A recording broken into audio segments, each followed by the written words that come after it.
He stood there, laughing, while everyone else laughed with him. They didn't know he was mocking our marriage, the same marriage I once thought would last forever. But that night, under the boat's shimmering lights, something inside me finally broke, and I did something I never thought I was capable of. Studio Microphone, if you're new here, make sure to subscribe, because every week, we uncover real, raw stories of love, betrayal, and the moments that change people forever. The boat rocked gently under the velvet night sky, its reflection shimmering in the water like 1,000 broken stars. The luxury dinner cruise had been my husband's idea, his way, he said, of rekindling the spark. But deep down, I knew it wasn't about romance. It was about appearances. About keeping up the image that we were the perfect couple, elegant, wealthy, untouchable. I remember the smell of champagne mixed with sea salt, the laughter of strangers who didn't know the truth behind my painted smile. I wore a navy blue silk dress that hugged me too tightly, a shade he said made me look decent enough for his colleagues. I didn't dress for him anymore. I dressed for survival, each outfit another layer of armor between me and the life I used to dream of. When the waiter poured our wine, my husband leaned close and whispered, "Let's not embarrass ourselves tonight." The words stung more than they should have. I nodded, swallowing the sharp taste of humiliation with my first sip of Chardonnay. Everything seemed perfect, until he decided to make a toast. "Ladies and gentlemen," he said, standing tall, confidence dripping from every syllable, "to marriage, the only institution where both parties agree to drive each other insane, but somehow pretend they love it." The table burst into laughter. My cheeks burned. I smiled weakly, but inside, something cracked open. He wasn't just making a joke, he was mocking me, mocking us. And he did it so effortlessly, so publicly, as if my pain were part of his performance.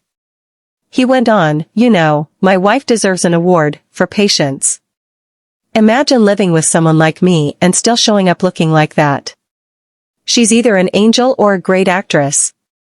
Another round of laughter. Another sip of wine. Another dagger in my chest. I stared at him, the man I once thought would protect me from the world, now turning the world against me for entertainment. His colleagues applauded, their faces blurring into a sea of polite cruelty. And in that moment, something inside me went completely still. I didn't cry. I didn't argue. I just smiled, one of those tight, practiced smiles that hide entire oceans of resentment. Because in that silence, I made a decision.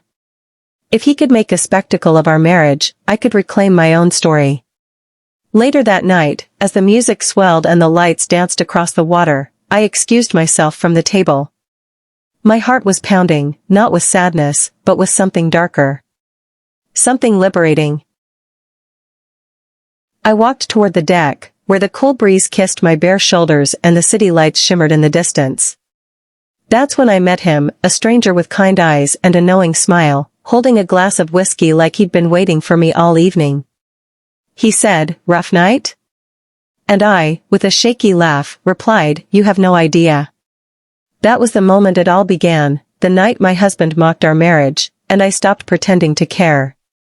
The night breeze carried away the echoes of laughter that had humiliated me minutes earlier. My husband was still inside, surrounded by people who laughed at jokes that made me the punchline of my own marriage. Out here, the silence was louder than the music. The air tasted of salt, regret, and something unfamiliar, something like freedom.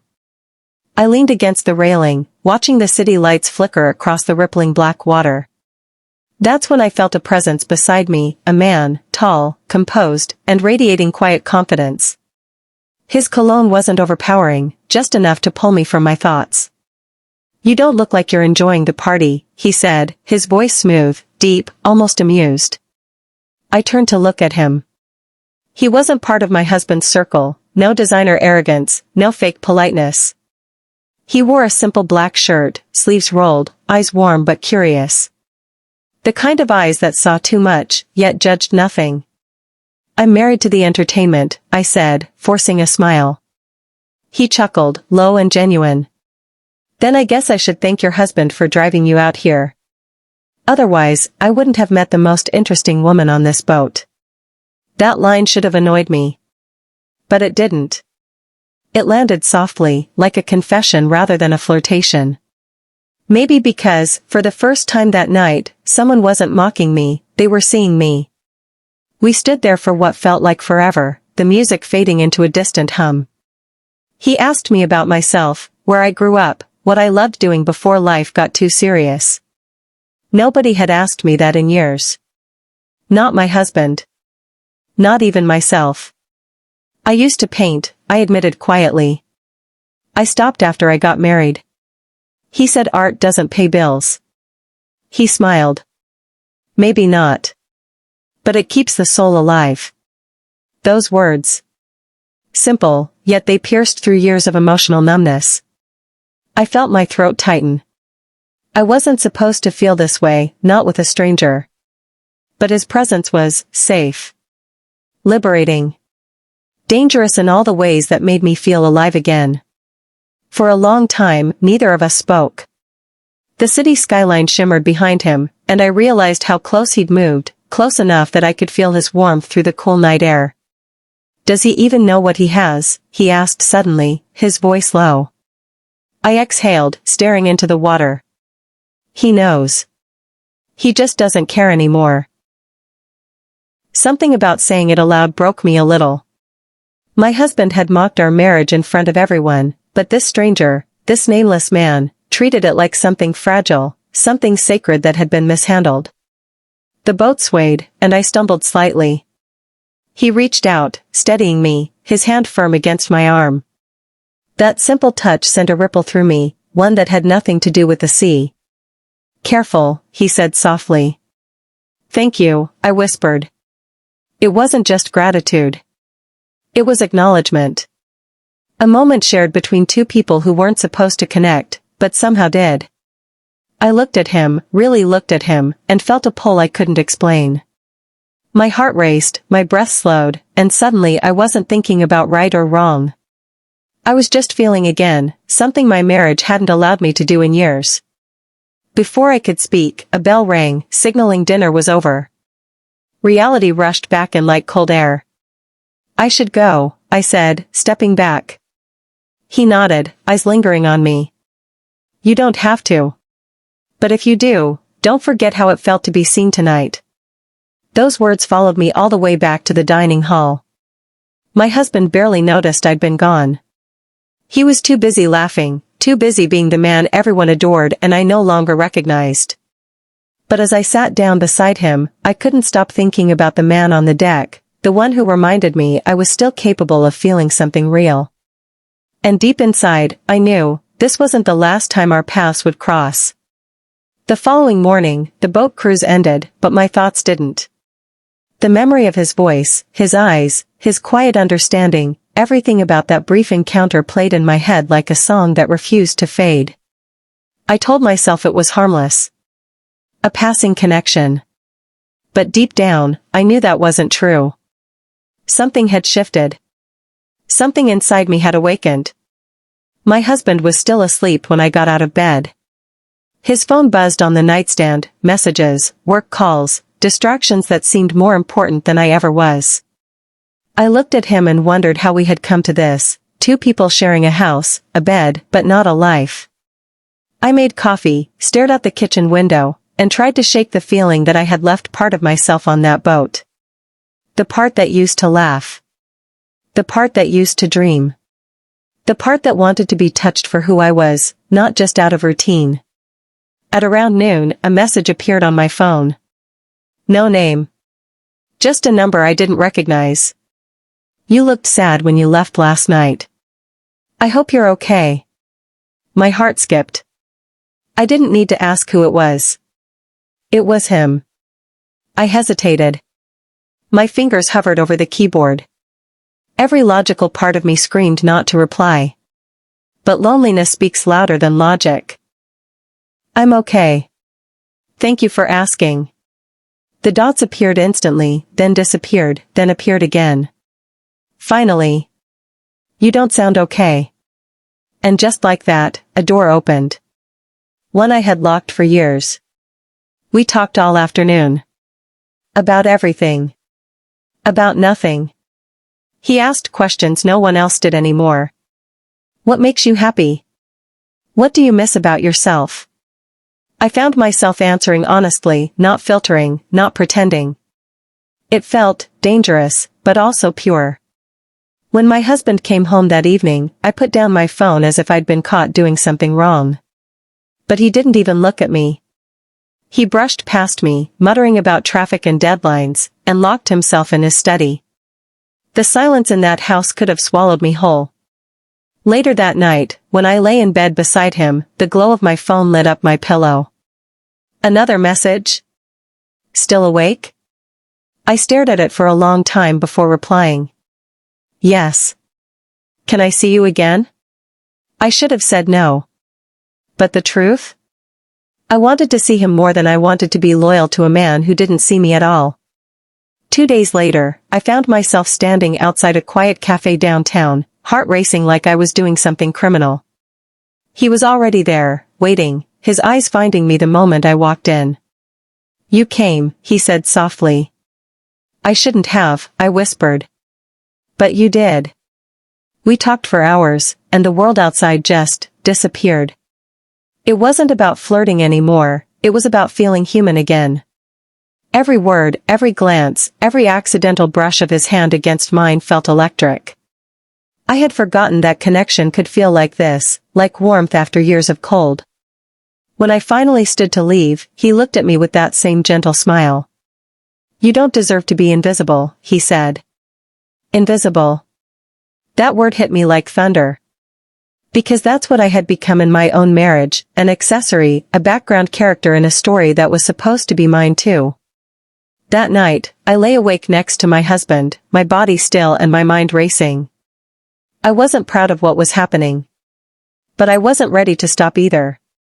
For the first time in years, someone made me feel alive. And once you've felt that, pretending goes from painful to impossible. I told myself I was strong enough to keep things under control. That our connection was nothing more than conversation, harmless, comforting, innocent. But lies have a way of tasting sweet when you're starving for affection. Days turned into weeks, and our messages became a constant rhythm in my life. Morning greetings. Late-night reflections. Voice notes that lingered in my ears long after I pressed play. I began to crave his attention like air. He didn't demand anything from me, he just listened. And that, somehow, was more dangerous than desire. It was a Friday evening when everything changed. My husband had left for another business dinner, one of those nights where he came home smelling of whiskey and ego. I stood in front of the mirror, staring at a woman I barely recognized, someone who smiled less, spoke less, existed less. Then my phone buzzed. I'm nearby. Can we talk? Just a few minutes. My heart said no. But my loneliness whispered yes. He picked me up outside my house. His car smelled of sandalwood and rain. The moment I got in, he looked at me, not like someone's wife, but like someone's wish. You sure you're okay? He asked softly. I don't even know what okay means anymore, I said, trying to laugh, but it came out cracked. We drove without speaking, the city lights blurring past like forgotten promises. He stopped by the marina, the same one where the boat cruise had been. The irony wasn't lost on me. The place where my husband humiliated me was now the place where I was about to make a choice I could never undo. The night was quiet. Only the soft waves and the hum of the engine filled the silence. I looked at him, trying to find the words to explain what I was feeling, but they refused to come. You don't have to be strong all the time, he said, reaching for my hand. That touch, warm, steady, real, shattered everything I'd been holding together. My walls, my logic, my vows. For months, I had been starving for tenderness, and now it was right there, in his eyes, in his silence, in the way he breathed like he didn't want to break the moment. I shouldn't be here, I whispered. I know, he said. But I'm glad you are. And that's when the line blurred, the one between emotional need and forbidden desire. I told myself it was just comfort, just human connection, but it wasn't. It was more. It was everything I'd been missing: passion, warmth, validation, understanding. When he pulled me close, I didn't resist. I let myself drown in the feeling I had been deprived of for years. The air felt electric, the night air colder against the heat between us. It wasn't about revenge. It wasn't even about love. It was about being seen, being touched by someone who remembered I was still alive. When it was over, silence filled the car again. Not guilt. Not regret. Just silence, heavy, meaningful, dangerous. He drove me home. Neither of us said a word. But as I stepped out, he said quietly, "You deserve more than moments stolen in the dark." Those words followed me inside. My husband was asleep on the couch, TV still on, a half-empty glass beside him. I watched him for a long time, this man I'd once believed was my forever. And I realized, he had been gone long before I ever crossed that line. Still, I knew that what I had done couldn't be undone. That night, I stood in the shower, the water scalding hot, trying to wash away the confusion, the guilt, the thrill, the truth. But feelings don't rinse off easily. I looked at myself in the mirror afterward, same eyes, same face, yet I wasn't the same woman anymore.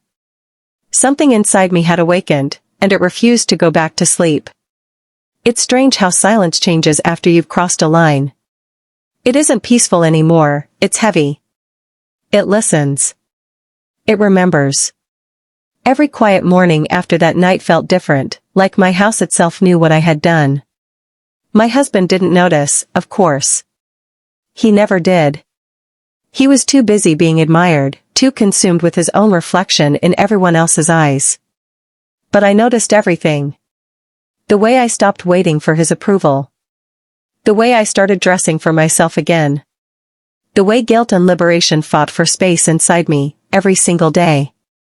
For weeks, I told myself it was just a moment, an accident of emotion, a lapse in judgment. But lies don't dissolve that easily. The man from the marina, he didn't disappear.